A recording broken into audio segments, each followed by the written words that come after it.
Hello दोस्तों, मैं आशीष कुमार अपने YouTube channel Bihar GK tips में आपका स्वागत करता हूं।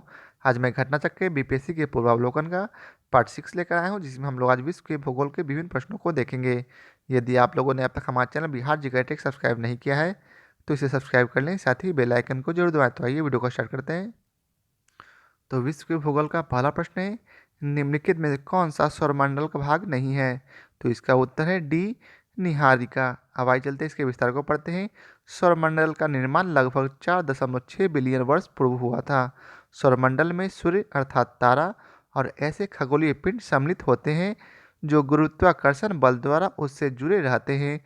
इसमें ग्रह, बौने ग्रह, प्राकृतिक उपग्रह, क्षुब्ध ग्रह, उल्काएं, धूमकेतु और खगोलीय धूल आदि शामिल हैं, जबकि निहारिका सौरमंडल का भाग नहीं है।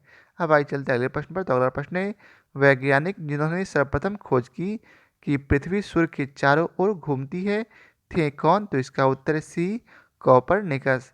1514 ईस्वी की एक हस्तलिखित पुस्तक लिटिल कमेंट्री में कोपरनिकस ने उस सिद्धांत का प्रतिपादन किया था जिसमें कहा गया था कि सूर्य ब्रह्मांड के केंद्र में है तथा पृथ्वी उसकी परिक्रमा करती है।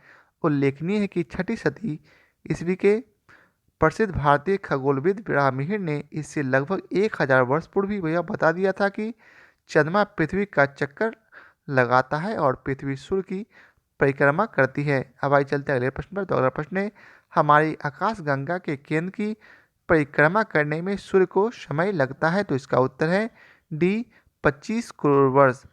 सूर्य हमारी आकाशगंगा के 100 अरब तारों में से एक है। गैलेक्सी में स्थित प्रत्येक तारा इसके केंद्र की परिक्रमा करता है। केंद्र के निकट के तारों को केंद्र से दूर के तारों की अपेक्षा परिक्रमा में कम समय लगता है। सूर्य गैलेक्सी के केंद्र से अपेक्षाकृत दूर है। गैलेक्सी केंद्र से लगभग 7.94 kpc या 30,000 प्रकाश वर्ष की दूरी तथा 220 किलोमीटर प्रति सेकंड गति के कारण सूर्य को एक परिक्रमा करने में लगभग 23 करोड़ वर्ष लगते हैं। परिक्रमा की यह अवधि ब्रह्मांड वर्ष कहलाती है, अतः निकटतम विकल्प के रूप में विकल्प डी अभिष्ट उत्तर है। अब आइए चलते अगले प्रश्न पर। अगला प्रश्न है, हमारे अंतरिक्ष में कितने तारा मंडल हैं? तो इसका उत्तर है बी, 88। इंटरनेशनल एस्ट्रोनॉमिक्स यूनियन के अनुसार आकाश में कुल 88 तारामंडल हैं, जिसमें से अधिकांश को दक्षिण गोलार्ध से ही देखा जा सकता है। अब अगला प्रश्न है, जिस तारामंडल के तारे ध्रुव तारे की ओर संकेत करते हैं वह है? तो इसका उत्तर है ए, सप्तऋषि। ध्रुव तारा का संकेत सप्तऋषि तारामंडल से प्राप्त होता है। अब अगला प्रश्न है, ग्रह जिसका कोई उपग्रह नहीं है वह है? तो इसका उत्तर है बी, बुध।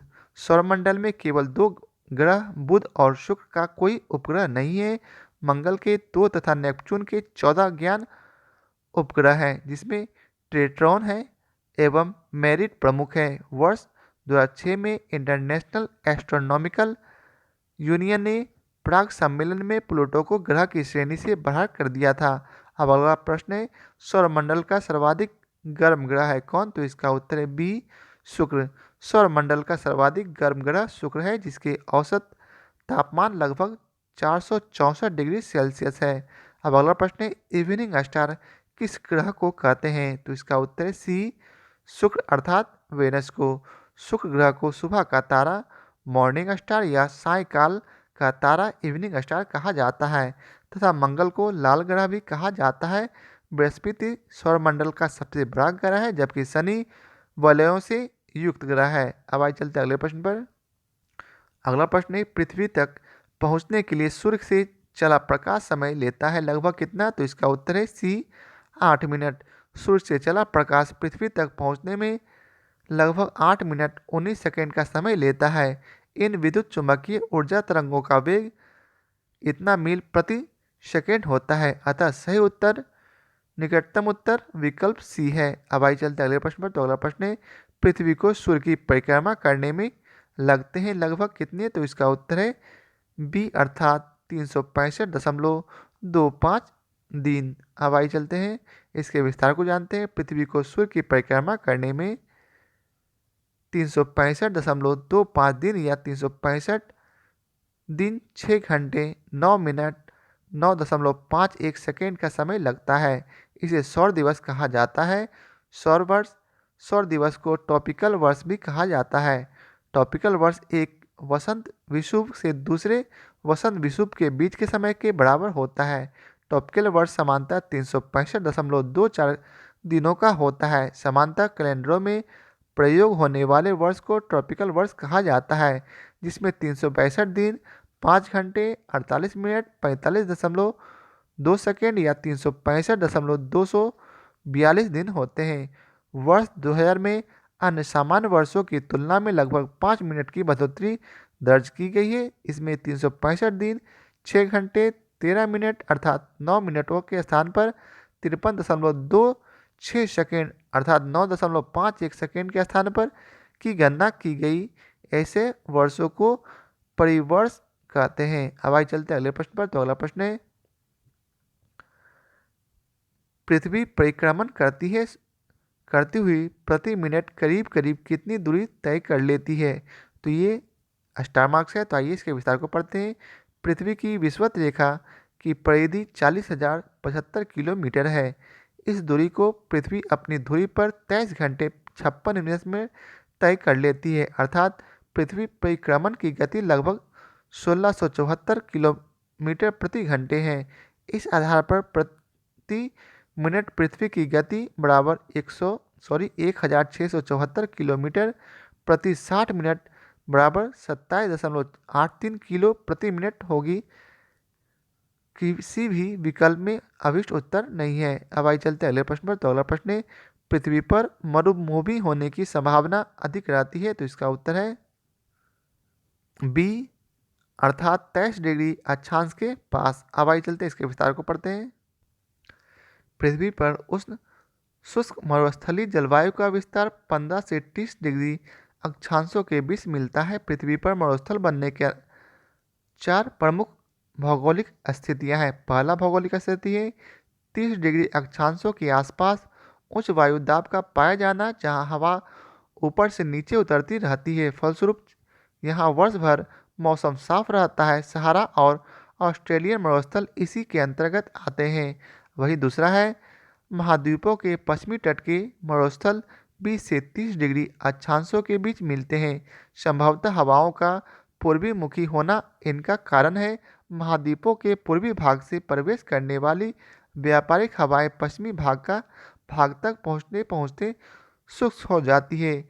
बाजा कैलिफोर्निया, पश्चिम सहारा, अटाकामा और नामीब इसी प्रकार के मरुस्थल हैं। वहीं तीसरा है पर्वतों की वृष्ट छाया क्षेत्र में स्थित मरुस्थलों में उत्तरी अमेरिका का मरुस्थल, पेटागोनिया मरुस्थल और पेरुवियन मरुस्थल प्रमुख है। वहीं चौथा है महाद्वीपों के मध्य भाग में स्थित मरुस्थल, जो आर्द्रता भरी हवाओं से दूरस्थ है। इसमें ग्रेट बेसिन मरुस्थल, ऑस्ट्रेलियन मरुस्थल तथा गोबी मरुस्थल है। अब आइए चलते अगले प्रश्न पर। तो अगला प्रश्न है, सौरमंडल का सबसे बड़ा ग्रह है कौन? तो इसका उत्तर है सी बृहस्पति। सौरमंडल में आकार की दृष्टि से ग्रहों का क्रम आप दे सकते हैं। सबसे बड़ा है बृहस्पति, उससे छोटा है शनि, फिर क्रम है वरुण का, फिर अरुण का क्रम है, फिर पृथ्वी, फिर शुक्र, फिर मंगल, फिर बुध। नोट, आकार की दृष्टि से सौरमंडल का सबसे बड़ा ग्रह बृहस्पति अर्थात जुपिटर है। अब आइए चलते हैं अगले प्रश्न पर। तो अगला प्रश्न है, शनि सूर्य के चारों ओर एक चक्कर लगाने में खाली स्थान लेता है कितना समय? तो इसका उत्तर है सी अर्थात 29.5 वर्ष। अब आइए चलते हैं इसके विस्तार को पढ़ते हैं। शनि सूर्य के चारों ओर एक चक्कर लगाने में 29.456 पृथ्वी वर्षों के बराबर समय लेता है, अतः विकल्प सी सही है। अब अगला प्रश्न है, यूरेनस सूर्य के चारों ओर एक परिक्रमा में खाली स्थान लेता है, तो इसका उत्तर है ए 84 वर्ष। अरुण ग्रह सूर्य के चारों ओर एक परिक्रमा करने में 84.07 पृथ्वी वर्षों का समय लेता है, जबकि अपने अक्ष पर 17.2 घंटे में एक चक्कर पूरा करता है। इसके उपग्रहों की संख्या 27 है। अब आइए चलते अगले प्रश्न पर। तो अगला प्रश्न है, किसी स्थान का मानक समय निर्धारित करने का आधार होता है? तो इसका उत्तर है डी प्रधान मध्याह्न रेखा। प्रधान देशांतर को अंतर्राष्ट्रीय देशांतर रेखा या ग्रीनविच देशांतर के नाम से भी जाना जाता है। यह रेखा इंग्लैंड के ग्रीनविच स्थित रॉयल ग्रीनविच ऑब्जर्वेटरी से होकर गुजरती है। शून्य अंश देशांतर पर स्थित इसी रेखा द्वारा अंतर्राष्ट्रीय मानक समय का निर्धारण किया जाता है। 180 डिग्री देशांतर रेखा को अंतर्राष्ट्रीय तिथि रेखा के नाम से जाना जाता है। प्रधान मध्याह्न रेखा निम्नलिखित देशों से होकर गुजरती है। कौन कौन देशों से गुजरती है? तो United Kingdom, France, Spain, Algeria, Mali, Burkina Faso, Togo, Ghana और अंटार्कटिका का दक्षिणी ध्रुव। अब आइए चलते हैं अगले प्रश्न पर। तो अगला प्रश्न है, अंतर्राष्ट्रीय दिनांक रेखा खींची जाती है, तो इसका उत्तर है सी, प्रशांत महासागर से होकर। अंतर्राष्ट्रीय तिथि रेखा पृथ्वी पर ऐसी प्रतिबिंब रेखा होती है जो दो क्रमागत कैलेंडर दिनों को अलग करती है। इन ग्रीनविच इंग्लैंड से 180 डिग्री विपरीत दिशा में प्रशांत महासागर से होकर गुजरती है। उल्लेखनीय है कि जहाँ कोई स्थल भाग पड़ता है इसे मोड़ दिया जाता है। अब आइए चलते हैं अगले प्रश्न पर। अब अगला प्रश्न है, निम्नलिखित में से कौन महाद्वीपीय क्षेत्रफल के अनुसार सबसे बड़ा है? तो इसका उत्तर है बी, अफ्रीका। अब आप इसे देख सकते हैं, क्षेत्रफल के अनुसार सबसे बड़ा है अफ्रीका, उससे छोटा है उत्तरी अमेरिका, फिर दक्षिणी अमेरिका, अंटार्कटिका, यूरोप और फिर ऑस्ट्रेलिया। उल्लेखनीय है कि ऑस्ट्रेलिया सबसे छोटा महाद्वीप है। उपयुक्त प्रश्न में एशिया न दिए जाने के कारण सही विकल्प बी होगा। अब अगला प्रश्न है, सर्वाधिक उत्तरी दक्षिणी लंबाई वाले सीमा वाला देश है कौन? तो इसका उत्तर है बी, चिली। दिए गए विकल्पों में मुख्य भूमि के अक्षांशीय विस्तार की दृष्टि से सर्वाधिक उत्तर दक्षिणी लंबाई वाला देश चिली है। अब अगला प्रश्न है, निम्नलिखित में से किस देश में सर्वाधिक द्वीप हैं? तो इसका उत्तर है बी, इंडोनेशिया। अब आइए देखते हैं, इंडोनेशिया में 17,508 द्वीप हैं, वहीं फिलीपींस में 7,641 द्वीप हैं, मालदीव में 1192 द्वीप, क्यूबा में 4,195 द्वीप। इंडोनेशिया के हाइड्रो ओशनोग्राफिक विभाग के अनुसार उसके द्वीप समूह में 17,508 द्वीप हैं, जिसमें 6,000 द्वीपों को नाम दिया गया है। अब आइए चलते अगले प्रश्न पर। तो अगला प्रश्न है, निम्न में से कौन सा द्वीप क्षेत्रफल में सबसे बड़ा है? तो इसका उत्तर है ए अर्थात बोर्निया। अब आइए चलते हैं इसके विस्तार को पढ़ते हैं। दिए गए विकल्पों में बोर्निया का क्षेत्रफल सर्वाधिक बड़ा है, जबकि मेडागास्कर, सुमात्रा तथा ग्रेट ब्रिटेन का क्षेत्रफल आप देख सकते हैं। अब आइए चलते अगले प्रश्न पर। तो अगला प्रश्न है, निम्नलिखित में से कौन सा देश भौगोलिक क्षेत्र की दृष्टि से सीमा रहित सबसे बड़ा देश है? तो इसका उत्तर है सी, जापान। अब आइए चलते इसके विस्तार को पढ़ते हैं। ऐसा देश जिसकी सीमा किसी अन्य देश की भूमि के साथ संलग्न नहीं होती उसे सीमा रहित देश कहते हैं। यह देश चारों ओर से समुद्र द्वारा घिरा होता है। प्रश्नानुसार सर्वाधिक सीमा रहित भौगोलिक क्षेत्रफल वाला देश जापान है, जिसका क्षेत्रफल आप देख सकते हैं। तत्पश्चात फिलीपींस का है, उसके बाद न्यूजीलैंड का है और फिर क्यूबा का है। अतः विकल्प सी सही उत्तर है। अगला प्रश्न है, आग्नेय चट्टानों के लिए निम्नलिखित में से कौन सा कथन सत्य है? तो इसका उत्तर है सी, अर्थात वे क्रिस्टलीय तथा अक्रिस्टलीय दोनों ही होते हैं। आग्नेय चट्टान पिघले मैग्मा के ठंडी और ठोस होने के से बनती है। ये रेवेदार होती हैं, परतें नहीं पाई जाती है, पूरा जीवाश्म भी नहीं पाए जाते हैं। आग्नेय चट्टानों का संबंध प्रायः ज्वालामुखी क्रिया से होती है, पानी का प्रवेश बहुत कम होता है। अब अगला प्रश्न है, अवसादी शैलों के लिए निम्नलिखित में से कौन सा कथन सत्य है? तो इसका उत्तर है सी, अर्थात ये शैलें स्तरों में निक्षेपित हैं। अब आइए चलते इसके विस्तार को पढ़ते हैं। अवसादी शैलों का निर्माण अवसादों के एकत्रीकरण के फलस्वरूप होता है। इनमें जीवाश्म पाए जाते हैं, परतें पाई जाती हैं, किंतु ये शैलें रवेदार नहीं होते। अब अगला प्रश्न है, माउंट एटना है, तो इसका उत्तर है सी, एक ज्वालामुखी। माउंट एटना एक ज्वालामुखी है जो इटली के सिसिली द्वीप पर स्थित है। इसकी सर्वोच्च ऊंचाई 3,350 मीटर है। सिसिली द्वीप के पूर्वी तट पर स्थित यह एक सक्रिय ज्वालामुखी है। अब अगला प्रश्न है, मौना ओआ उदाहरण है किसका? तो इसका उत्तर ए, सक्रिय ज्वालामुखी का। मौना लोआ हवाई द्वीप के लगभग आधे भाग पर स्थित है। आकार की दृष्टि से पृथ्वी पर सबसे बड़ा सक्रिय ज्वालामुखी हवाई द्वीप पर स्थित मौना लोआ ही है। अब अगला प्रश्न है, वर्ष 2004 के हिंद महासागरीय भूकंप तथा उससे परिणामित सुनामी के संबंध में निम्नलिखित में से कौन सा कथन सत्य नहीं है? तो इसका उत्तर है सी, अर्थात वर्तमान अनुमानों के अनुसार भूकंप जनित सुनामी ने समुद्र में डूबी गई अनगिनत लाशों के अतिरिक्त 50 लाख से अधिक लोगों को मौत के घाट उतारा। अब आइए चलते इसके विस्तार को पढ़ते हैं। 26 दिसंबर 2004 को हिंद महासागर स्थित इंडोनेशिया के सुमात्रा द्वीप के पश्चिमी भाग पर समुद्र के अंदर आए रिएक्टर स्केल पर 9.1 से 9.3 तीव्रता के भूकंप से उत्पन्न सुनामी लहरों से लगभग 2 लाख लोगों की मृत्यु हुई। अब आइए चलते अगले प्रश्न पर। अगला प्रश्न है, विश्व की सबसे ऊंची चोटियां किस प्रकार के पर्वतों में पाई जाती है? तो इसका उत्तर है बी, नवीन मोड़दार पर्वत। विश्व की सर्वाधिक चोटी माउंट एवरेस्ट, सागरमाथा, चोमोलुंगमा सहित प्रथम 10 सर्वोच्च चोटियां हिमालय पर्वत श्रेणियों में स्थित है। हिमालय पर्वत एक नवीन मोड़दार वलित पर्वत है, अतः स्पष्ट है कि अधिकांश विश्व की सर्वाधिक चोटियां इन्हीं वलित पर्वतों पर ही स्थित है। अब अगला प्रश्न है, विश्व की सर्वाधिक लंबी पर्वत श्रृंखला है? तो इसका उत्तर है बी, एंडीज। एंडीज दक्षिण अमेरिका की प्रमुख व विश्व की सबसे लंबी पर्वत श्रेणी है। इसकी लंबाई 7,200 किलोमीटर है।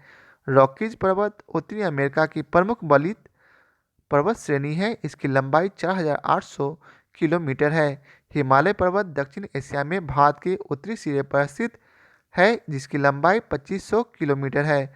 अब अगला प्रश्न है, कोकोस प्लेट किसके मध्य पाई जाते हैं? तो इसका उत्तर है ए, अर्थात मध्य अमेरिका तथा प्रशांत प्लेट।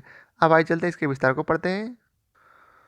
कोकोस प्लेट मध्य अमेरिका के पश्चिमी तट तथा प्रशांत प्लेट के मध्य पाई जाती है। अब अगला प्रश्न है, संयुक्त राज्य अमेरिका का रस्ट बाउल निम्नलिखित में से किस प्रदेश से संबंधित है? तो इसका उत्तर है ई।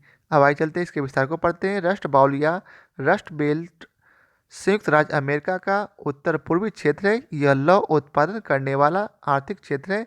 इसमें इलिनॉयस, इंडियाना, मिशिगन, ओहियो तथा पेंसिल्वेनिया का क्षेत्र शामिल किया गया है।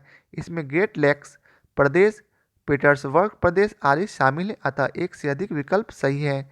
अब आइए चलते हैं अगला प्रश्न। तो अगला प्रश्न है, किलिमंजारो है एक? तो इसका उत्तर है ए,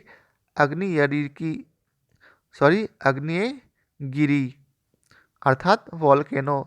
किलिमंजारो पर्वत तंजानिया के उत्तर पूर्वी भाग पर स्थित है। इसका पूर्व नाम कैंसर विल्हेम स्पिट्ज था।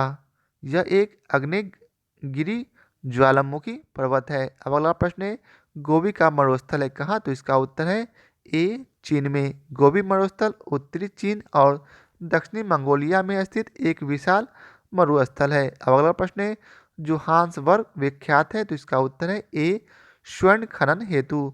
जोहान्सबर्ग दक्षिण अफ्रीका के गौटेक प्रांत की प्रोविंशियल राजधानी है। यह सोना और हीरा खनन के लिए विश्व भर में प्रसिद्ध है। अब आइए चलते अगले प्रश्न पर।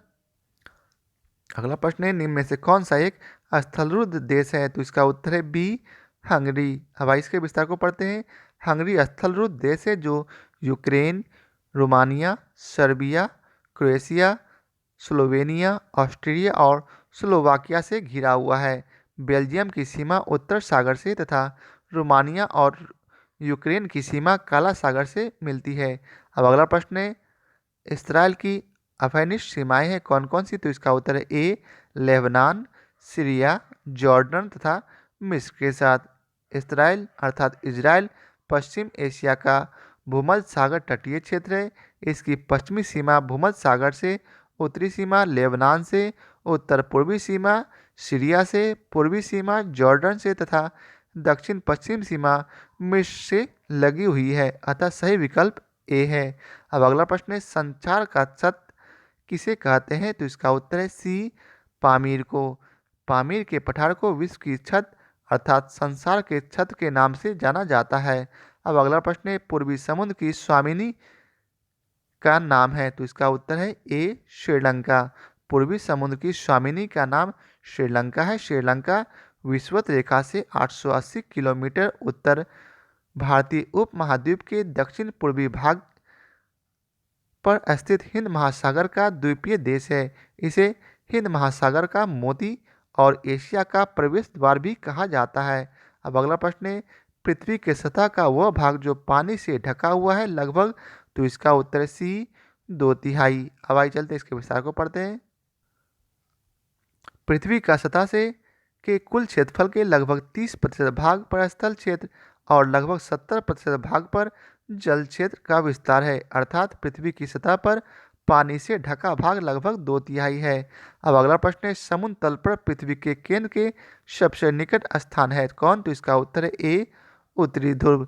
पृथ्वी के केंद्र से सबसे निकटतम बिंदु उत्तरी ध्रुव के पास आर्कटिक महासागर की तली है, जो पृथ्वी के केंद्र में 6,553 किलोमीटर की दूरी पर स्थित है। अब अगला प्रश्न है, 64,000 किलोमीटर लंबाई एवं 2,000 किलोमीटर से 2,400 किलोमीटर चौड़ाई वाला एक कटक उत्तरी एवं दक्षिणी अटलांटिक महासागर द्रोणियों के मध्य से गुजरता हुआ हिंद महासागर द्रोणी और फिर ऑस्ट्रेलिया तथा अंटार्कटिका के बीच से दक्षिणी प्रशांत महासागरीय द्रोणी में प्रवेश करता है। यह कटक है, तो इसका उत्तर है डी, अर्थात मध्य महासागरीय कटक। उपरोक्त विशेषताएं मध्य महासागरीय कटक से संबंधित है। मध्य महासागरीय कटक ग्लोब के चारों ओर 40,000 मील या 64,000 किलोमीटर की लंबाई में आर्कटिक, अंटार्कटिक, हिंद महासागर और प्रशांत महासागर में फैला है। यह पृथ्वी की सतह का अकेला सबसे विशालतम भूगर्भिक क्षेत्र है, लक्षण है। अब अगला प्रश्न है, गल्फ स्ट्रीम है, तो इसका उत्तर है बी, एक महासागरीय धारा। फ्लोरिडा की धारा जब एंटलिस धारा का जल समाविष्ट कर हेट्रॉस अंतरिक्ष से आगे बढ़ती है तो वह गल्फ स्ट्रीम के नाम से जानी जाती है। ये गल्फ गर्म जलधारा है जो संयुक्त राज्य अमेरिका के पूर्वी तट के सहारे प्रवाहित होती है। अब अगला प्रश्न है, ग्रैंड कैनियन है क्या, तो इसका उत्तर है एक, खड्ड अर्थात गॉर्ज। अब आइए चलते हैं इसके विस्तार को देखते हैं। ग्रैंड कैनियन संयुक्त राज्य अमेरिका के एरिज़ोना प्रांत में कोलोराडो नदी पर स्थित एक खड्ड है। इसकी लंबाई लगभग 446 किलोमीटर, चौड़ाई 4 से 29 किलोमीटर एवं गहराई 1.6 किलोमीटर है। अब अगला प्रश्न है, विश्व का बृहत्तम डेल्टा निर्मित है, तो इसका उत्तर है ए, गंगा ब्रह्मपुत्र द्वारा। गंगा डेल्टा विश्व का बृहत्तम डेल्टा है। यह बांग्लादेश एवं भारत के पश्चिमी बंगाल में बंगाल की खाड़ी में स्थित है। इसे गंगा ब्रह्मपुत्र डेल्टा के नाम से जाना जाता है। अब अगला प्रश्न है, फिजी द्वीप अवस्थित है, तो इसका उत्तर है बी, प्रशांत महासागर से में। रिपब्लिक ऑफ फिजी दक्षिण प्रशांत महासागर का एक द्वीपीय राष्ट्र है। यह वानुवातु के पूर्व, टोगा के पश्चिमी तथा तुवालू के दक्षिण में स्थित है। अब अगला प्रश्न है, स्वेज नहर जोड़ती है, तो इसका उत्तर है ए, भूमध्य सागर को लाल सागर से। स्वेज नहर मिस्र के सिनाई प्रायद्वीप में बनाई गई विश्व की सबसे बड़ी कृत्रिम नहर है। वर्ष 1869 में इसकी लंबाई 164 किलोमीटर थी तथा वर्ष 2015 में इसकी कुल लंबाई 193.30 किलोमीटर थी। भूमध्य सागर और लाल सागर को जोड़ने वाली इस नहर को वर्ष 1869 में जहाज़ों के आवागमन के लिए खोल दिया गया था। इसके दक्षिणी सिरे पर स्वेज बंदरगाह और उत्तरी सिरे पर पोर्ट सईद बंदरगाह स्थित है। इस शहर के बन जाने से यूरोप और एशिया के बीच की दूरी काफ़ी कम हो गई है, क्योंकि इसके बीच बनने से पूर्व यूरोप से एशिया और एशिया से यूरोप जाने वाले जहाज़ों को अफ्रीका महाद्वीप का चक्कर लगाकर जाना होता था। स्वेज नहर विश्व का सबसे बड़ी पोतवाहक नहर है। अब आइए चलते अगले प्रश्न पर। पनामा नहर जोड़ती है, तो इसका उत्तर है बी, प्रशांत महासागर एवं अंध महासागर को। पनामा नहर मध्य अमेरिका में पनामा के स्थल डमरूमध्य को काटकर बनाई गई प्रमुख जहाजी नहर है। यह अटलांटिक महासागर को प्रशांत महासागर से जोड़ती है। इस नहर के बनाए जाने से पूर्व संयुक्त राज्य अमेरिका के पश्चिमी तट पर स्थित सैन फ्रांसिस्को व पूर्वी तट पर स्थित न्यूयॉर्क जाने के लिए दक्षिण अमेरिका महाद्वीप का चक्कर लगाकर कुल 22,500 किलोमीटर की दूरी तय करनी पड़ती थी, किंतु नहर के बन जाने से दोनों के मध्य लगभग आधी से कम दूरी अर्थात 9500 किलोमीटर की दूरी ही रह गई है। वर्तमान में इस नहर पर पनामा देश का अधिकार है। अब अगला प्रश्न है, मलक्का जल संयोजक में आने जाने की सुविधाएं हैं, तो इसका उत्तर है ए, हिंद महासागर से चीन सागर तक। मलक्का जल संधि अर्थात स्टेट ऑफ मलक्का इंडोनेशिया के सुमात्रा द्वीप को मलेशिया से अलग करती है। यह हिंद महासागर एवं प्रशांत महासागर को जोड़ती है। इस जल संयोजक के माध्यम से हिंद महासागर से चीन सागर तक आने जाने की सुविधा है। अब अगला प्रश्न है, ओजोन परत बनाती है, तो इसका उत्तर है डी, पृथ्वी की सतह से 15 से 20 किलोमीटर ऊपर वायुमंडल की परत। ओजोन परत समताप मंडल के निचले भाग पर 15 से 35 किलोमीटर की ऊंचाई पर पाई जाती है। यूँ तो ओजोन की उपस्थिति 15 किलोमीटर से नीचे तथा ऊपर 40 किलोमीटर से 55 किलोमीटर तक भी हो सकती है, किंतु संकेंद्रण अत्यंत निम्न होती है। परत के रूप में ओजोन 15 से 35 किलोमीटर ऊंचाई पर ही होती है। विश्व मौसम संगठन भी ऐसे ही व्याख्या प्रस्तुत करता है। यह परत मानव जीवन के लिए अत्यधिक आवश्यक होती है। ओजोन परत सूर्य से आने वाली पराबैंगनी विकिरण का अवशोषण कर पृथ्वी पर आने से रोकती है। इस कारणों से त्वचा कैंसर का खतरा होता है। अब अगला प्रश्न है, पृथ्वी की सतह से ओजोन परत की ऊंचाई है, तो इसका उत्तर है ए, 10 से 20 किलोमीटर। अब अगला प्रश्न है, काहिरा का समय ग्रीनविच से 2 घंटे आगे है, अतः यह स्थित है, तो इसका उत्तर है बी, 30 डिग्री पूर्वी देशांतर पर। काहिरा की स्थिति 30 degree 3 minute north, 31 degree 14 second east है। चूंकि काहिरा का समय ग्रीनविच से 2 घंटे आगे है, अतः इसकी स्थिति 30 डिग्री पूर्वी देशांतर के पास बनती है। पृथ्वी गोलाकार होने के कारण 24 घंटे में 360 डिग्री घूम जाती है, अतः एक देशांतर की दूरी तय करने में पृथ्वी को 4 मिनट का समय लगता है। इसलिए 30 देशांतर पर कुल समय 30 गुने 4 अर्थात 120 मिनट यानी 2 घंटे हैं। अब अगला प्रश्न है, दक्षिणी गोलार्ध में सबसे बड़ा दिन, तो इसका उत्तर है बी, 22 दिसंबर। उत्तरी गोलार्ध में शीत अयनाद अर्थात 21 या 22 दिसंबर को वर्ष का सबसे छोटा दिन होता है। ग्रीष्म अयनाद के समय उत्तरी गोलार्ध में 20-21 जून को वर्ष का सबसे लंबा दिन होता है। इसके विपरीत 20-21 जून को दक्षिणी गोलार्ध में सबसे छोटा दिन तथा 20-21 दिसंबर को दक्षिणी गोलार्ध में सबसे बड़ा दिन होता है। अब अगला प्रश्न है, महाद्वीप अलग कैसे हुए, तो इसका उत्तर है बी अर्थात विवर्तनिक क्रिया से। अब आइए चलते इसके विस्तार को पढ़ते हैं। पृथ्वी का निर्माण विभिन्न प्लेटों से हुआ है। ये प्लेट विभिन्न प्रारूपों में विवर्तनिक क्रिया के फलस्वरूप गतिशील तथा प्रवाहित होती है। इस प्रकार से ये प्लेट अपने ऊपर स्थित महाद्वीप तथा महासागरीय भागों को अपने प्रवाह के साथ ही स्थानांतरित करती है। अब आइए चलते अगले प्रश्न पर। तो अगला प्रश्न है, वलन क्रिया किसका परिणाम है, तो इसका उत्तर है सी, पर्वत निर्माणकारी बल। पृथ्वी के अंतर्जात बलों के अंतर्गत पर्वत निर्माणकारी बल भी आता है। इसके तहत 2 प्रकार के बल कार्य करते हैं, संपीड़न बल या तनाव बल। संपीड़न बल से चट्टानों की परतें मुड़ जाती है। ऊपर उठे भाग को अपनति और धंसे हुए भाग को अभिनति कहते हैं। इसी मोड़ को वलन कहते हैं। अब अगला प्रश्न है, यूरोप की एक पर्वत श्रृंखला है, कौन सी, तो इसका उत्तर है ए, अल्पस। अल्पस पर्वत श्रेणी मध्यवर्ती यूरोप में स्थित है। इसका विस्तार मुख्यतः फ्रांस, ऑस्ट्रिया, जर्मनी एवं स्विट्जरलैंड में है। इसका सर्वोच्च बिंदु माउंट ब्लैक है, जिसकी ऊंचाई लगभग 4810 मीटर है। अल्पस पर्वत नवीन मोरदार पर्वत का प्रमुख उदाहरण है। अब अगला प्रश्न है, तकला मकान मरुस्थल अवस्थित है, तो इसका उत्तर है बी, चीन में। तकला मकान मरुस्थल एशिया के जियांग यूबर स्वतंत्र क्षेत्र में विस्तारित है। यह दक्षिण में कुनलुन पर्वत तथा पश्चिम उत्तर में पामीर का पठार और तियान शान पर्वत से घिरा है। अब अगला प्रश्न है, ग्रेट विक्टोरियन मरुस्थल कहाँ स्थित है, तो इसका उत्तर है ए, ऑस्ट्रेलिया में। अब आइए चलते इसके विस्तार को पढ़ते हैं। ग्रेट विक्टोरियन मरुस्थल दक्षिणी पश्चिम ऑस्ट्रेलिया में स्थित है। यह ऑस्ट्रेलिया का सबसे बड़ा मरुस्थल है। इसका विस्तार लगभग इतना वर्ग किलोमीटर क्षेत्र में है। अब अगला प्रश्न है, दक्षिणी अमेरिका में मध्य अक्षांशीय घास के मैदान का क्या नाम है? तो इसका उत्तर है बी, पम्पास। दक्षिणी अमेरिका महाद्वीप में मध्य अक्षांशीय या शीतोष्ण कटिबंधीय घास के मैदान को पम्पास कहते हैं।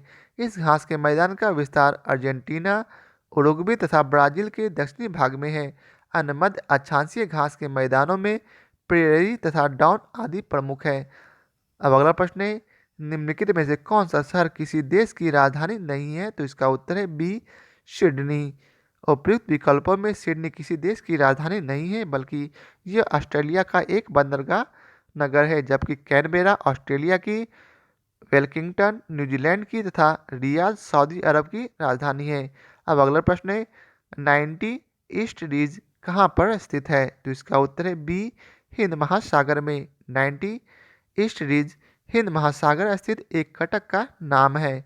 अब अगला प्रश्न है, सागरीय लवणता का मुख्य स्रोत है? तो इसका उत्तर है बी, भूमि। सागरीय लवणता का मुख्य स्रोत भूमि है, जबकि नदियां लवणता का सागर तक पहुंचने वाले कारकों में प्रमुख है। अब अगला प्रश्न है, अरब सागर के पानी का औसतन खारापन है? तो इसका उत्तर है बी, 35 पीपीटी। अब आइए चलते हैं इसके विस्तार को पढ़ते हैं।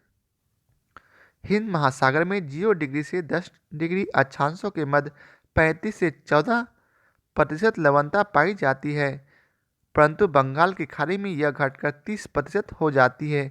वहीं अरब सागर में 36% लवणता पाई जाती है। अतः निकटतम विकल्प बी सही उत्तर है। अब अगला प्रश्न है, निम्नलिखित सागरों में किसमें औसत लवणता सर्वाधिक है? तो इसका उत्तर है डी, मृत सागर। प्रश्नानुसार दिए गए विकल्पों में मृत सागर में सर्वाधिक लवणता पाई जाती है, जबकि वैश्विक स्तर पर सर्वाधिक लवणता असल झील, तुर्की के वॉन झील, मृत सागर तथा ग्रेट सॉल्ट लेक में पाई जाती है। अब अगला प्रश्न है, दक्षिणी अमेरिका की सबसे बड़ी नदी है? तो इसका उत्तर है बी, अमेजन। अमेजन दक्षिण अमेरिका की सबसे लंबी तथा अपवाह क्षेत्र की दृष्टि से संसार की सबसे बड़ी नदी है। अब अगला प्रश्न है, निम्नलिखित नदियों और उन शहरों का मेल मिलाइए जिसमें से होकर ये नदियाँ बह रही है और नीचे दी गई कोड की सहायता से सही उत्तर चयन करें।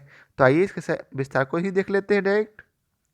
रॉटरडैम राइन नदी पर है, वहीं पेरिस है, सीन नदी, बुडापेस्ट, रेन्यूब और वाशिंगटन हो गया पोर्टो मैक्स। अब आइए चलते अगले प्रश्न पर। तो अगला प्रश्न है, हिंद महासागर और लाल सागर को कौन सी जल संधि जोड़ती है? तो इसका उत्तर है ए, बाब अल मंदेव। हिंद महासागर और लाल सागर को बाल अल मंदेव जल संधि जोड़ती है। अन्य विकल्पों का विवरण इस प्रकार है, हरमुज जल संधि फारस की खाड़ी और ओमान की खाड़ी को बॉस्पोरस जल संधि काला सागर और मरमरा सागर को मलक्का जल संधि अंडमान सागर एवं दक्षिणी चीन सागर को जोड़ती है। अब आइए चलते हैं अगले प्रश्न पर। तो अगला प्रश्न भी आपको सम्मिलित करना है, तो डायरेक्ट इसके विस्तार को ही पढ़ लेते हैं। अगर आप लोग बनाना चाहें तो इसे आप स्टॉप करके बना सकते हैं। अत्यधिक गर्म है कौन? तो इसका उत्तर है सहारा मरुस्थल। अत्यधिक ठंडा है अंटार्कटिका। वहीं अत्यधिक वर्षा कहाँ होगी? तो चेरापूंजी में। और अत्यधिक सूखा पड़ेगा चिली में। अब अगला प्रश्न है, किस मिट्टी के में केशिका सबसे अधिक प्रभावशाली होती है? तो इसका उत्तर है ए, चिकनी मिट्टी। अब आइए चलते हैं इसके विस्तार को पढ़ते हैं। वैसे तो इसमें पिक्चर क्लियर नहीं है, फिर भी मैं समझा देता हूँ। केशिका क्रिया चिकनी मिट्टी में सर्वाधिक प्रभावशाली होती है, जबकि बलुआई मिट्टी में यह न्यूनतम होती है। अब अगला प्रश्न है, विश्व में सबसे अधिक कोयला उत्पादन करने वाला देश है? तो इसका उत्तर है सी, चीन। उपयुक्त विकल्पों में सर्वाधिक कोयला भंडार और उत्पादन दोनों में चीन का अग्रणी स्थान है। अब अगला प्रश्न है, निम्नलिखित में से कोलगार्डी में कौन सी क्रिया संपन्न होती है? तो इसका उत्तर है सी, सोना खनन। पश्चिमी ऑस्ट्रेलिया में स्थित कोलगार्डी सोना खनन के लिए प्रसिद्ध है। वर्तमान में यह पर्यटकों के बीच माइनिंग घोस्ट टाउन के रूप में प्रसिद्ध है। इस क्षेत्र में सोने की खोज 1892 ईस्वी में की गई थी। अब अगला प्रश्न है, विश्व में एल्युमिनियम का सबसे बड़ा उत्पादक है कौन? तो इसका उत्तर है B, Bharat. Indian mineral year book 2018 के आंकड़ों के अनुसार वर्ष 2017 में एल्युमिनियम उत्पादन करने वाला विश्व के 5 शीर्ष देश इस प्रकार हैं। सबसे पहले है चीन, रूस, भारत, कनाडा तथा यूएई। अब अगला प्रश्न है, तेल के कोष सबसे ज़्यादा किस देश में है? तो इसका उत्तर है डी, वेनेजुएला। अब आइए चलते हैं इसके विस्तार को पढ़ते हैं। जून 2016 के ब्रिटिश पेट्रोलियम द्वारा जारी विश्व ऊर्जा की सांख्यिकी समीक्षा के 65वें संस्करण के अनुसार सर्वाधिक तेल कोष वाला देश वेनेजुएला है। संपूर्ण विश्व तेल भंडार में इसकी हिस्सेदारी 17.7% है। अन्य रिपोर्ट भी इसी तथ्य की पुष्टि करते हैं, अतः विकल्प डी अभिष्ट उत्तर होगा। अब आइए चलते हैं अगले प्रश्न पर। तो अगला प्रश्न है, कोयले का सामान्य प्रकार है कौन? तो इसका उत्तर है ए, बिटुमिनस। अब आइए चलते हैं इसके विस्तार को पढ़ते हैं। कोयला मुक्त कार्बन के यौगिक का एक मुक्त कार्बन मिश्रण है। कार्बनिककरण रासायनिक क्रिया द्वारा वनस्पतिक पदार्थों का कोयला में परिवर्तित होता है।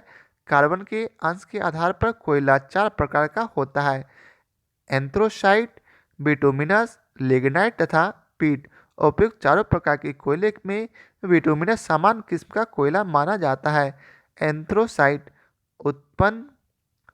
अत्यंत उत्तम कोटि का तथा पीट सबसे निम्न कोटि का कोयला होता है। भारत में कुल प्राप्त कोयले का 98% प्राचीन काल के गोंडवाना शैलों में पाया जाता है। गोंडवाना युगीन कोयला मुख्यतः बिटुमिनस प्रकार का है। अब अगला प्रश्न है, ऊर्जा के वाणिज्यिक स्रोतों में विशुद्धता शामिल होती है। तो इसका उत्तर है ए, शक्ति, कोयला, तेल, गैस, जल विद्युत और यूरेनियम। ऊर्जा के वाणिज्यिक स्रोतों में विशुद्धता शक्ति, कोयला, तेल, गैस, जल विद्युत और यूरेनियम शामिल है। अब अगला प्रश्न है, निम्नलिखित में से कौन सा शहर धातु के व्यापार का सबसे बड़ा केंद्र है? तो इसका उत्तर है सी, लंदन। लंदन धातु के व्यापार का सबसे बड़ा केंद्र है। अब अगला प्रश्न है, साफ रात मेघीय रातों की अपेक्षा अधिक ठंडी होती है। तो इसका उत्तर है बी, विकिरण के कारण। अब आइए चलते इसके विस्तार को पढ़ते हैं। मेघीय गतों में वायुमंडल में जल वाष्प की मात्रा साफ गतों की अपेक्षा अधिक होती है। वही गर्मी पार्थिव विकिरण को जलवाष्प अवशोषित करता है। फलस्वरूप मेघीय रातें अपेक्षाकृत अधिक गर्म महसूस होती है। इसके अतिरिक्त साफ रातों में वायुमंडल में जलवाष्प की कमी के कारण रात्रि के समय पार्थिव विकिरण आसानी से शून्य में चली जाती है, जिससे साफ रातें ठंडी महसूस होती है। वास्तव में वायुमंडल ग्रीन हाउस प्रभाव की भांति व्यवहार करता है। अब अगला प्रश्न है, मानसून का निर्वर्तन इंगित होती है। तो इसका उत्तर है सी, अर्थात 1, 2, 3। तो पहला है साफ आकाश से, दूसरा है बंगाल की खाड़ी में अधिक दाब परिस्थिति से और तीसरा है स्थल पर तापमान के बढ़ने से। उत्तरी भाग में जब मानसून लौटने लगता है तो प्रारंभ में स्थल पर तापमान में थोड़ी सी वृद्धि होती है। मानसून के लौटने के साथ साथ उत्तर पश्चिम में विस्तृत निम्न दाब का क्षेत्र बंगाल की खाड़ी की ओर बढ़ने लगता है। इस समय आकाश अच्छे अर्थात स्वच्छ हो जाते हैं। अब अगला प्रश्न है, निम्नलिखित में से किस युग्म का मिलान सही है? तो इसका उत्तर है बी, भूमध्य रेखीय क्षेत्र में गरज के साथ वर्षा मध्याह्न में है। भूमध्य सागरीय जलवायु प्रदेश की अधिकांश वर्षा शीतकाल में प्राप्त होती है। भूमध्य रेखीय क्षेत्र में दोपहर पश्चात गरज के साथ संवहनीय वर्षा होती है और यह लगभग वर्ष भर होती रहती है। मानसूनी क्षेत्रों की अधिकांश वर्षा ग्रीष्मकाल में मानसूनी हवाओं से प्राप्त होती है। मरुस्थल क्षेत्रों में वर्षा या तो नगण्य होती या तो अनिश्चित होती है, अतः सही विकल्प बी है। अब अगला प्रश्न है, निम्न में से किस क्षेत्र में भूमध्य सागरीय जलवायु प्रचलित नहीं है? तो इसका उत्तर है डी, पंपास। अब आइए चलते इसके विस्तार को पढ़ते हैं। मध्य चिली, केपटाउन तथा एडिलेड में भूमध्य सागरीय जलवायु पाई जाती है, जबकि पैम्पास क्षेत्र उष्ण जलवायु का क्षेत्र है। अगला प्रश्न है, अफ्रीका का मूलभूत जनजाति पिग्मी किस नदी घाटी में पाई जाती है? तो इसका उत्तर है बी, कांगो। पिग्मी जनजाति विषुवत रेखीय अफ्रीका के कांगो बेसिन के वर्षा वनों में रहने वाले जनजाति है। यह शिकारी जनजाति है।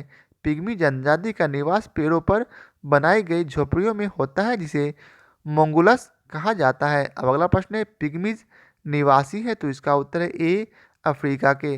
अब अगला प्रश्न है, एस्किमो निवासी है तो इसका उत्तर है ए कनाडा के। एस्किमो उत्तरी ध्रुव क्षेत्र के चारों ओर निवास करने वाले जनजाति हैं जो अलास्का, कनाडा, ग्रीनलैंड और उत्तरी रूस से में निवास करती है। अब अगला प्रश्न है, एस्पेरांटो है क्या? तो इसका उत्तर है डी विश्व भाषा के रूप में कार्य करने वाली बनाई गई एक कृत्रिम भाषा। अंतर्राष्ट्रीय संपर्क हेतु सहायक भाषा के रूप में एस्पेरांटो भाषा का विकास एल जेमेनहॉफ ने किया है। अब अगला प्रश्न है, वह देश जो विश्व में रेशम का सबसे बड़ा उत्पादक है? तो इसका उत्तर है बी चीन। अब आइए चलते इसके विस्तार को जानते हैं।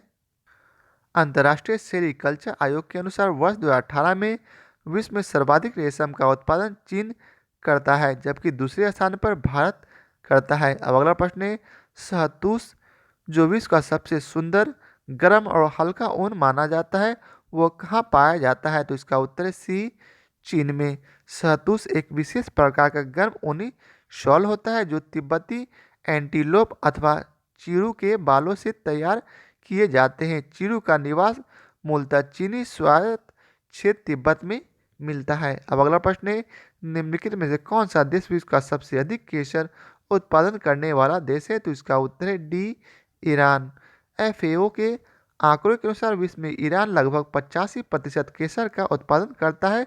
भारत में केसर का सर्वाधिक उत्पादन जम्मू कश्मीर में होता है, जहाँ के किश्तवाड़ तथा पामपुर प्रमुख केसर उत्पादक क्षेत्र है। केसर को लाल सेना के नाम से भी जाना जाता है। अब अगला प्रश्न है, पत्थर के कोयले के भंडार में कौन देश संसार में अग्रणी है? तो इसका उत्तर है बी चीन। प्रश्नकाल के दौरान पत्थर के कोयले के भंडार में चीन प्रथम, संयुक्त राज्य अमेरिका द्वितीय एवं भारत तृतीय स्थान पर है। इंडियन मिनरल्स ईयरबुक 2018 के अनुसार पत्थर का कोयला के प्रामाणिक भंडार में संयुक्त राज्य अमेरिका का प्रथम स्थान है। इसके बाद क्रमशः चीन एवं भारत का स्थान है। अब आइए चलते अगले प्रश्न पर। अगला प्रश्न है, संयुक्त राज्य अमेरिका को छोड़कर विश्व के निम्न देशों में से कौन सा देश कच्चे तेल का सर्वाधिक उत्पादन करता है? तो इसका उत्तर है सी सऊदी अरब। इंडियन मिनरल ईयर बुक 2018 के अनुसार वर्ष 2017 में कच्चे तेल के उत्पादन में संयुक्त राज्य अमेरिका के बाद सऊदी अरब सर्वाधिक तेल उत्पादन देश रहा है। वहीं संयुक्त राज्य अमेरिका के ऊर्जा सूचना प्रसारण के अनुसार वर्ष 2018 में पेट्रोलियम उत्पादक देशों का क्रम इस प्रकार था। पहला है संयुक्त राज्य अमेरिका 13.2%, रूस 13%, सऊदी अरब 12.6%, ईरान 5.6%, कनाडा 5.2%। अब अगला प्रश्न है, निम्नलिखित में से कौन सा देश विश्व का सबसे अधिक यूरेनियम उत्पादन करने वाला देश है? तो इसका उत्तर है ए कजाखस्तान। विश्व में सर्वाधिक यूरेनियम का उत्पादन करने वाला देश कजाखस्तान है। यहाँ विश्व का लगभग 41% यूरेनियम उत्पादन होता है। दूसरे तथा तीसरे स्थान पर क्रमशः कनाडा 13% तथा ऑस्ट्रेलिया 12% का स्थान है। वर्ष 2018 में यूरेनियम का कुल 53,498 टन उत्पादन हुआ, जिसमें 21,705 टन यूरेनियम का उत्पादन कजाकिस्तान में हुआ। अब अगला प्रश्न है, टीन मिलता है? तो इसका उत्तर है ए प्लेसर निक्षेपों में। विश्व में प्राप्त होने वाले टीन की 80% मात्रा प्लेसर निक्षेपों से प्राप्त होती है। ये निक्षेप रिवर बर्ड्स में पाए जाते हैं। अधिकांश प्लेसर निक्षेप दक्षिण पूर्व एशिया में फैले हैं। वर्ष 2018 के इंडियन मिनरल ईयरबुक के अनुसार शीर्ष टीन उत्पादक देश क्रमशः चीन, इंडोनेशिया, म्यांमार एवं बोलीविया है। अब आइए चलते अगले प्रश्न पर। अगला प्रश्न है, मृदा संरक्षण वह प्रक्रम है जिससे? तो इसका उत्तर है डी मृदा को नुकसान से सुरक्षित किया जाता है। अब आइए इसके विस्तार को पढ़ते हैं। बृहद अर्थों में मृदा संरक्षण का अर्थ केवल अपरदन को नियंत्रित करना ही नहीं होता, बल्कि इसका उद्देश्य भूमि की उच्च स्तरीय उर्वरता को बनाए रखना भी होता है। समान अर्थों में भूमि उपयोग में सुधार की मृदा संरक्षण कहलाता है। अतः सही उत्तर विकल्प डी होगा। अब अगला प्रश्न है, टेरा रोसा का प्रारूपिक विकास उस भूभाग में होता है जिसमें? तो इसका उत्तर है ए चूना पत्थर होता है। टेरा रोसा लाल मृदा के लिए इटालियन शब्द है। इसका विकास चूना पत्थर के एविलिय अवशेषों से होता है। अब अगला प्रश्न है, पृथ्वी पर घने वन अधिकतर मिलते हैं, तो इसका उत्तर है ए विषुवत रेखा के पास। विषुवत रेखीय जलवायु प्रदेश में वर्ष भर उच्च तापमान पाए जाने से वर्ष भर होने वाली वर्षा के कारण सदाबहार वर्षावनों का व्यापार विस्तार पाया गया है। इसमें अमेजन बेसिन, कांगो बेसिन तथा दक्षिण पूर्वी एशियाई द्वीप समूह के वर्षा वन प्रमुख हैं, अतः विकल्प ए सही है। अब अगला प्रश्न, विश्व का कौन सा देश मुलायम लकड़ी एवं लकड़ी के लुगदी का सबसे बड़ा उत्पादक एवं निर्यातक है, तो इसका उत्तर है डी कनाडा। प्रश्नकाल के दौरान मुलायम लकड़ी एवं लकड़ी की लुगदी के उत्पादन एवं निर्यात में कनाडा का अग्रणी स्थान था। उद्यतम स्थिति FAO yearbook of forest products 2017 के अनुसार वर्ष 2017 में 49,205 मीट्रिक टन उत्पादन के साथ संयुक्त राज्य अमेरिका विश्व का शीर्षस्थ लुगदी उत्पादक देश है। अब आइए चलते अगले प्रश्न पर। अगला प्रश्न में आपको मिलान करना है, तो आइए इसके विस्तार को देखते हैं। उपयुक्त रेल मार्गों को जोड़ने वाले स्थानों का सही क्रम इस प्रकार है। पहला दिया गया है यूरोपियन ट्रांस, जो कि कॉन्टिनेंटल रेलमार्ग पेरिस से वारसा है। वहीं दूसरा है ट्रांस एंडियन रेलमार्ग, जो है ब्यूनस आयर्स से वालपेरेजो अर्थात चिली है। वहीं पहला है ट्रांस साइबेरियन रेलमार्ग सेंट पीटर्सबर्ग अथवा मॉस्को से व्लादिवोस्टोक रूस। ट्रांस साइबेरियन रेलमार्ग विश्व का सबसे लंबा रेलमार्ग है। ओरिएंट एक्सप्रेस पेरिस से इस्तांबुल है। अब अगला प्रश्न है, निम्नलिखित में से कौन एक पत्तन नगर नहीं है, तो इसका उत्तर है बी कैनबरा। कैनबरा जो ऑस्ट्रेलिया की वर्तमान राजधानी है को छोड़कर उपयुक्त प्रश्न में दिए गए सभी नगर बंदरगाह नगर हैं। पहला टोक्यो जापान की राजधानी वो होन्शु द्वीप पर स्थित प्रमुख बंदरगाह है। वहीं न्यूयॉर्क संयुक्त राज्य अमेरिका के न्यूयॉर्क प्रांत में स्थित बंदरगाह नगर जो हडसन नदी पर स्थित है। वहीं लंदन जो है टेम्स नदी पर स्थित बंदरगाह है, अतः सही विकल्प बी होगा। अब आइए चलते अगले प्रश्न पर। अगला प्रश्न है, निम्नलिखित में कौन सा विश्व का कहवा पतन के नाम से जाना जाता है, तो इसका उत्तर है बी अर्थात सेंटोस। अब आइए चलते इसके विस्तार को पढ़ते हैं। सेंटोस ब्राजील के दक्षिण पूर्व तट पर स्थित समुद्री बंदरगाह है वर्तमान में, जहां से विश्व की सर्वाधिक कॉफ़ी का निर्यात किए जाने के कारण इसे विश्व का कहवा पतन भी कहा जाता है। अब अगला प्रश्न है, पर्यावरण किससे बनता है, तो इसका उत्तर है डी उपरोक्त सभी अर्थात जीवित घटकों से, भू आकृतिक घटकों से और अजैव घटकों से। पर्यावरण एक अविभाज्य समष्टि है और जैविक एवं अजैविक तथ्यों वाले पारस्परिक क्रियाशील तंतुओं से इनकी रचना होती है। पर्यावरण के 3 संघटक हैं, कौन कौन है? पहला भौतिक या अजैविक संघटक स्थल, वायु और जल। वहीं जैविक संघटक है पादप, मनुष्य, जंतु, सूक्ष्मजीव और ऊर्जा संघटक है सौरिक ऊर्जा और भूतापीय ऊर्जा। अब अगला प्रश्न है, जलवायु परिवर्तन पर संयुक्त राष्ट्र संघ का कन्वेंशन ढांचा किससे संबंधित है, तो इसका उत्तर है डी अर्थात ग्रीन हाउस गैसों के उत्सर्जन में कमी।